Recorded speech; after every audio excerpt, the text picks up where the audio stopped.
Λοιπόν, σήμερα θα μιλήσουμε για ένα εξαιρετικό καινούριο κρεβάτι που έχουμε κατασκευάσει, το White. Το White λοιπόν είναι ένα πολύ ιδιαίτερο σχεδιαστικά κρεβάτι, το οποίο ξεκινάμε με πολύ έντονα πομπαρίσματα. Αυτό είναι το ένα πολύ δυνατό χαρακτηριστικό του. Αν δεν κάνεις έντονο πομπάρισμα, δεν χρειάζεται να έχεις αυτό το κρεβάτι. Με έντονα γαζιά και επιλογές υφασμάτων, χρωμάτων, συνδυασμών εννοείται. Τώρα, για μας ξέρετε όλοι ότι είναι πάρα πολύ σημαντικό η κατασκευή του κρεβατιού μας. Έχουμε λοιπόν εδώ ένα κρεβάτι, το οποίο αυτή τη στιγμή είναι σε κατασκευή υποστρώματος.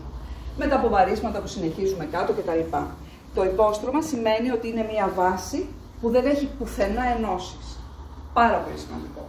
Ρε Μαρία, ωραία δεν τα είπα. Πολύ ωραία τα είπες, πολύ γλυκούλα. Το λες υπέροχα. Δεν ξέρω τον άλλο μήνα αν θα συνεχίσει να τα λες όμως, γιατί πάλι ξέχασες. Τα κεφαλάρια μας είναι ντυμένα όλα με το ίδιο ύφασμα που είναι όλο μας το κρεβάτι. Δηλαδή όπως είναι μπροστά, έτσι είναι και πίσω. Και επίσης ξέχασες για τη σφραγίδα γνησιότητας της εταιρείας μας που είναι σε όλα μας τα έπιπλα.